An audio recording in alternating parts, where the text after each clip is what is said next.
Namaskar. Welcome to Conversations with Rakesh. Last week, the video which I had done, which was about politics and toxic people, was discussed in one of my classes.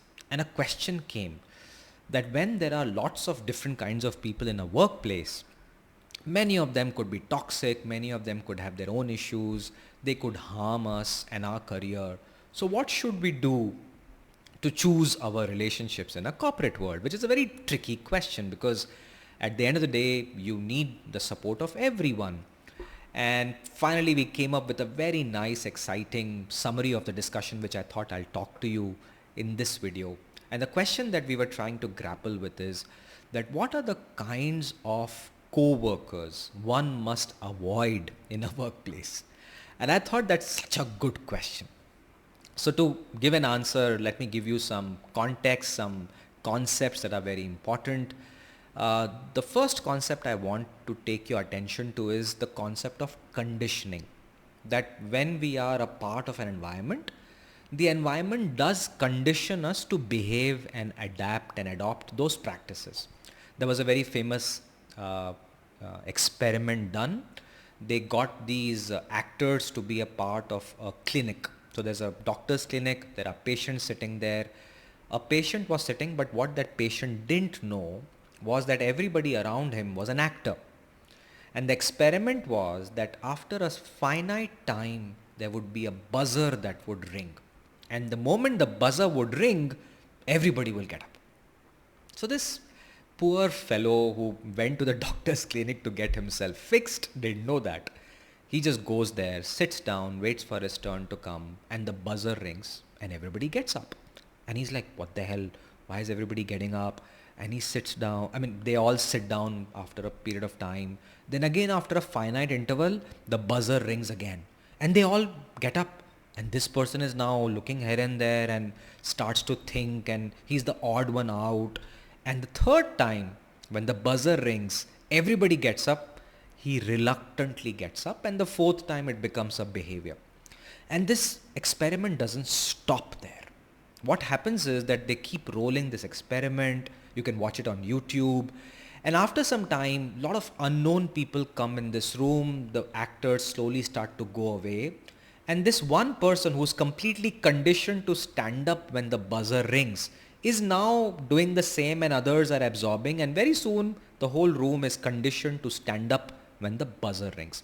Now, why am I telling you all of this?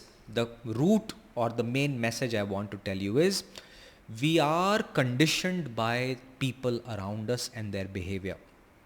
If the people around us and their behavior is something we absorb, then we might become like that. And that could be the issue that you could avoid by going through certain concepts in this video. That there are certain people you should have in your co-worker networks, and certain people you should definitely avoid, because I hope you don't become like them. It could be bad for you and your career. So that is concept number one. Concept number two is, remember this simple concept or a quotation that it takes 5 fingers to make a fist. And none of these fingers are similar. There is a role. The thumb has a role. This finger has a role. The little finger has a role. And when it comes together, this has a role. I think we have to look at our relationships from a similar perspective, that we are a combination of 5 people around us. So we have to choose them very carefully. And we are the fist, and if these 5 people are very well chosen, each of them have a good role to play, our personality becomes very good. That is the concept number 2. And the last is, at some point of time, you are also known by the company you are involved in. People watch you. If your company is good and the people you sit with is good, that reflects on your own personality as well. So keep these broad concepts in mind. And then when you are working in a company, be aware of certain people who could be very, very harmful to you. So here are 5 types of people you should avoid in your workplace. The first kind of people, and please remember, these are my views. This is the kind of people I would avoid, and I have successfully avoided them, and I continue to do that even till now. It has helped me a lot. So I'll share that with you. The first kind of a person I would avoid all the time is a person who doesn't respect someone else. And to explain this, there's this movie called Munna Bhai, Lage Rao Munna Bhai. In that, there is a very nice scene where a girl is about to meet a boy, like a, arranged marriage kind of a scenario.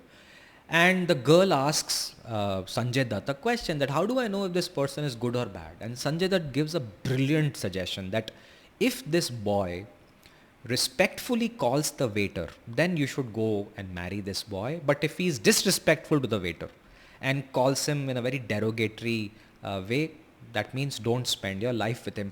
This is a very good message. If there is a person who doesn't respect the other human being for whatever reason, it could be age, it could be seniority, it could be gender, it could be something very basic courtesy. Don't stay with such people because their bad behavior will rub on you and very soon you will become like that. So please do not talk to or sit with people or have them in your friend circle or networks if they are disrespectful to the other person. So that is my request number one. Let's go to request number two. Avoid co-workers who drain your energies. See, we all are, like a battery. We have our energy. And that energy should be utilized for the right reasons. Our work, our networks that give us benefit, something to help others so that, the world becomes a better place. But if this battery is being drained by someone else, and there are a lot of people in your workplace who will come and drain you. They will say something like gossip that it's a waste of your time. They will say some things that probably will make you a little bit burdened. They'll tell you their problems and they'll put all their emotions on you. And this is something you need to watch out for. And after a point, after that meeting, you'll feel exhausted. There's a term for such people. They're called energy vampires. And they drain your energy. They suck it up. And if your energy is gone, if your battery is over, what an unproductive day. And you'll bring that emotion back home. So what an unproductive evening. It might have a repercussion on your loved ones as well. So please do not have such people in your circle who drain your energies. That's number two. Number three, avoid people who damage your self-esteem and your self-confidence. You might be in a project. If somebody is criticizing you and you feel that, you're doubting yourself, I think they are the kind of people you should avoid. In fact, in my video on politics, I talked about gaslighting. And gaslighting is about manipulating, making people doubt. And it's a very, very big thing these days. So when you have certain people who say something that creates a seed of doubt in you, and that doubt begins to grow, and maybe criticism enhances it, maybe knowingly, unknowingly, they start bullying you, and you start getting impacted and your self-esteem starts to fall and your self-confidence begins to fall. That is terrible. So please avoid co-workers who hit you on your self-esteem and your self-confidence, who criticize you, who always put you down, who put doubts in your mind and make you feel that you're not good enough. Don't have such people in your circles. That is number three. Number four, this is something very exciting. I think you should avoid people who have nothing exciting in their lives.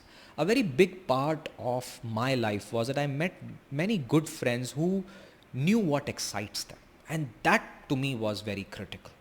That I learned from them. But sometimes we have lots of co-workers who have nothing exciting to share or talk. And I think it's your choice, but I decided that I'll stay away from such people who have nothing exciting. The least exciting thing that they have in their life is probably their latest cell phone or their car or their house that they have bought. That doesn't excite me. It's a very personal choice. But I think if you can avoid such people and gravitate towards people who have something exciting, their eyes lit up when they are talking about it consistently, they are doing something with their hands and their bodies and their talents on what excites them, I think you'll have a better chance than a person who just has nothing exciting to talk or has no clue what they are doing with their lives. That is number four. And number five, there are always these kinds of people who are worried about the future. AI, chat, GPT will take my job. This will happen, recession will happen, I will lose my job. I have EMI to pay, I have loan to pay, I am worried, I am anxious, I am panicking. They're always in a constant problem about the future. And it impacts on you because again, you start to worry about your future. Remember, when you have people around you who are worried, it rubs on you and you start getting worried as well. So avoid people who are constantly doomsday approach towards the future, that the world will collapse, AI will take our jobs, everything is over, I've lost my life, I'm regretting. Please avoid such people because it impacts your overall positivity of life. So let me summarize the 5 kinds of people you should avoid in the workplace. Number 1, please avoid co-workers who disrespect somebody else. Number 2, please avoid co-workers who drain your energies. Number 3, please avoid co-workers who damage your self-esteem and your self-confidence. Number 4, please avoid co-workers who have nothing exciting to talk and have nothing exciting to do. And number 5, please avoid co-workers who are always worried about the future. Please remember, you are the sum total of 5 people around you. Choose them wisely. And they have some kind of impact on your behavior, whether you like it or not. So if you have good people who compliment you, you'll become a better version of yourself. But if you have these people who trouble you, damage your self-esteem, make you more worried and panicky, disrespect you, and also disrespect others, your own thought processes will become like that. So on that note, choose your networks and your friends and circles very carefully. And on that note, stay safe.